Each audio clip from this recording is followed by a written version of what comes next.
आप बात कर लें, बांग्लादेश की बात कर लीजिए, आप भारत की बात कर लीजिए, क्या कीमतें जा रही हैं वहाँ पे पेट्रोल की? 200 रुपए पे वो भी है। सब्सक्राइब करें और बेल दबाएं ताकि कोई खबर रह न जाए। 150 रन्स पेट्रोल बना चुका है मेरे हैंडसम की क़यादत में। वो वर्ल्ड कप हमारे गले ही पड़ गया है, लगता है हम में से बहुत सौ को लेके ही जाएगा।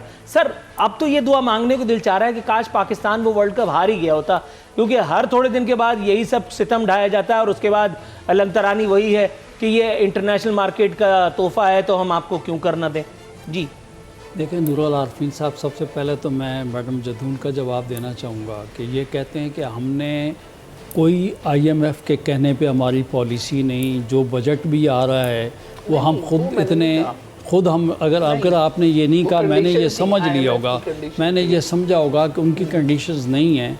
लेकिन आपने ये कहा कि अयूब खान साहब के दौर से ये कर्ज़े चल रहे हैं, लेकिन मैडम ये बताऊँ, आपने बीच में कहा कि पहले जाने वाली हुकूमतों ने भी ये कर्ज़े लिए हैं, तो मैडम मैं ये बताऊँ कि उनमें से किसी ने ये नहीं कहा था कि ये कर्ज़े हम जो है IMF के मुंह पे मारेंगे, बल्कि मौजूदा गवर्नमेंट ने तो उनको उल्टा स्टेट बैंक भी उनके हवाले कर दिया। मेरा जो कहना है मैडम, मेरी सोच अपनी हो सकती है, आपकी अपनी जो है ना वो आपकी सोच जो है वो अपनी हो सकती है।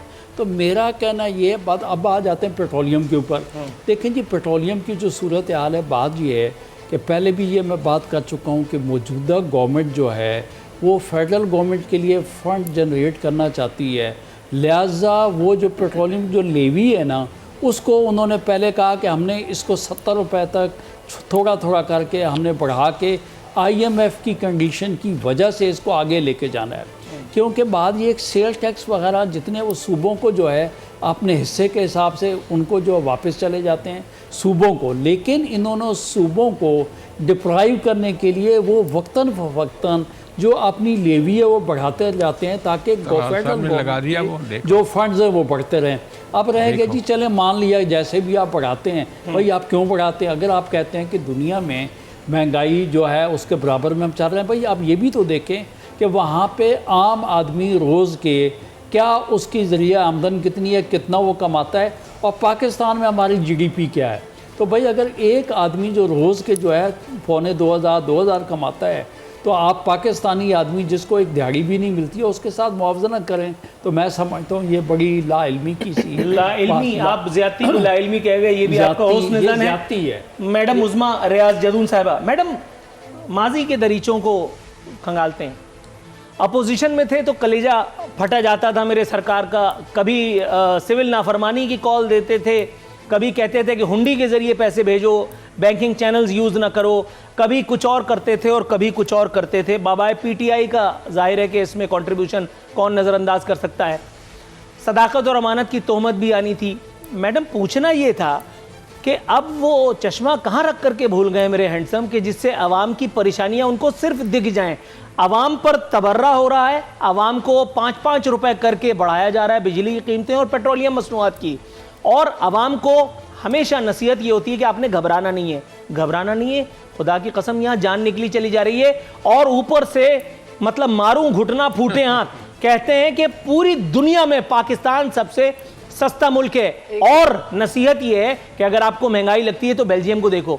आपको इस प्रोग्राम में आने से पहले अगर आपने बेल्जियम का नाम सुन रखा हो तो मैं आपका इसे विजदान समझता हूँ, वरना बेल्जियम इतना बड़ा मुल्क है नहीं। कुछ कहिए। बात सुने, आप बात करते हैं जिस वक्त, चलें जी बेल्जियम तो चलो डेवलप कंट्रीज़ है, आप बात कर लें, बांग्लादेश की बात कर लीजिए, आप भारत की बात कर लीजिए, क्या कीमतें जा रही हैं वहाँ पे पेट्रोल की? 200 रुपये पे वो भी है, वहाँ पे भी पेट्रोल की कीमत वो जा रही है।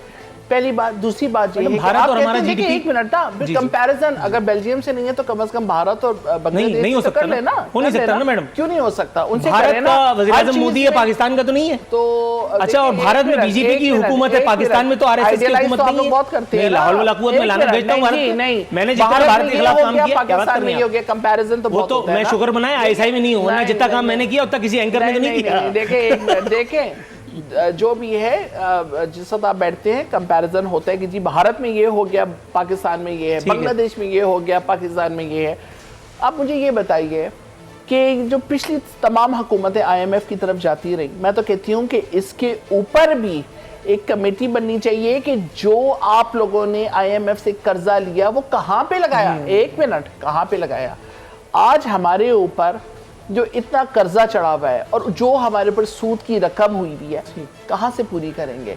IPPs के जो लगे, मैं बता देता हूं मैडम, ये बड़ा अच्छा, आप एक मिनट, ये IPPs के आपने लगाए, आप मुझे ये बताएं वो उन मंसूबों के अंदर जो आपके ऊपर इतना एक प्रेशर आया हुआ है, आपने पैसे देने हैं, सारा करना है। मैं बता देता हूं, तो मैं ये कह रही हूं ना, मैडम प्लीज मुझे बताने दीजिए ना, देखिए घर वाले भी सुनना है मेरे।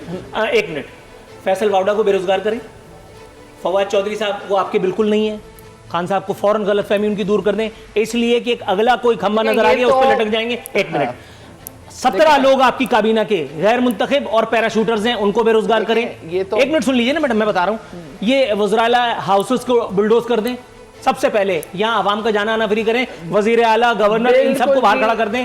खान साहब खुद पंखा जले, खान साहब इस कसरे वजीर आजम से निकले, खान साहब वो 5 रुपए, खान साहब 55 रुपए वाले, गाला क्या 120 गज का है मैडम, खुदा का खौफ करें। उन्होंने क्या वजीर आजम बनने के बाद उन्होंने बनी गाला बनाया? मैडम मैं ये कह रहा हूँ कि वजीर आजम बनने के बाद मैडम रेगुलराइज, मैं नए कट्टे खोल दूंगा, आप समझे, आप समझे मैडम, मुझसे मैं बताता हूँ, देखें एक बात मैडम, आवाम पे अगर खान साहब ही कहा करते थे कि अगर इस तरह से हुकूमत चलानी है तो ये तो कोई भी कर लेगा, टैक्सेस लगा करके। आज वो सारी बातें क्यों भूल गए, मैं आपसे वही पूछूंगा। वो चश्मा कहाँ है खान साहब का? आज IMF की डिमांड नहीं है कि आप तक टैक्स सिस्टम खान साहब का सवाल, टैक्स सिस्टम बेहतर करें मैडम, और टैक्स सिस्टम उन लोगों से लेना चाहिए जिनके ऊपर टैक्स लग रहे हैं, वो आ ही नहीं रही है। मैडम खान साहब का चश्मा किधर है वाला? नहीं देखिए ये चीज आरफीन साहब, आज आपने बहुत अच्छी बात की है, मैडम को याद करवाया कि गवर्नर हाउसेज जो है वहाँ तो यूनिवर्सिटीज बननी थी, बिल्कुल बननी थी, PM हाउस उन्होंने इस्तेमाल ही नहीं करना था। साइकिल के ऊपर प्राइम मिनिस्टर हाउस जो है जनाब वज़ीर आज़म साहब ने वहाँ पे साइकिल पे आने का था। और उसके अलावा हाल ये हो गया कि बच्चों का दूध जो है वो बच्चों के दूध के ऊपर बढ़ा भी दी है, देखें बात ये है, उसको आपने बढ़ा दी है। हालांकि बिलावल साहब ने एक और चीज की महंगाई की बात की, मैं उसके ऊपर बात करूंगा। बिल्कुल देखें जी, बात ये है जिन लोगों के बच्चे मुल्क से बाहर रहते पलते हैं उनके लिए तो अगर उनकी नज़र में दूध बढ़े, लेकिन हम तो पाकिस्तानी लोग हैं भाई, हम कहते हैं कम से कम उन बच्चों का दूध के ऊपर आपको टैक्स जो है उनको नहीं, आपने क्या किया, जहाज के अंदर खाने पीने के आपने जो है वो लंच बॉक्स कभी मिलता नहीं है, और राना मकबूल साहब बताएंगे 2 सैंडविच उसके ऊपर भी आपने टैक्स लगा दिया, बेकरी के आइटम्स जो है उसके ऊपर भी आपने फूड जो है उसके ऊपर भी आपने टैक्स लगा दी है। तो इस तरीके से दवाइयाँ अद्वियात आपने 250 गुना दवा बढ़ा दी है। अब आप बताएं कि पेनाडोल आपको कितने में मिलेगी, शुगर का मरीज कहाँ से जाके दवाई ले लेगा, या इस किस्म की चीजें। मैं ये लेकिन आपने घबराना नहीं है सर, आप घबरा रहे हैं, गवर्नमेंट खुद घबरा गई है, आप हर चीज इंपोर्ट कर रहे हो, पब्लिक नहीं घबराएगी। क्यों नहीं रिसर्च आप लोगों ने ड्रैफ्ट में बनाया? घबराहट दस्तों गिरेबान ये आपस में इस वक्त हो रहे हैं। तो मैं आपको नहीं, वो तो खैर उन्होंने बता दिया था कि वो पठान भाई है इसलिए जज्बाती हो गए, लेकिन देखें मैडम घबराना अभी भी नहीं है। देखिए एक मिनट, आप लोगों ने जिस किस्म की इकोनॉमी खान साहब को दी, जिस किस्म की आपने सिचुएशन दी है, बस आपकी जो फेवरेट नून लीग है, आपकी फेवरेट पार्टी है, आपने प्रोग्राम नहीं देखे मेरे, मैडम आपने प्रोग्राम नहीं देखे मेरे, मैं आपको इंशाल्लाह क्लिप भी भिजवाता हूँ। नाजरीन सब्सक्राइब करें और बेल दबाएं ताकि कोई खबर रह न जाए।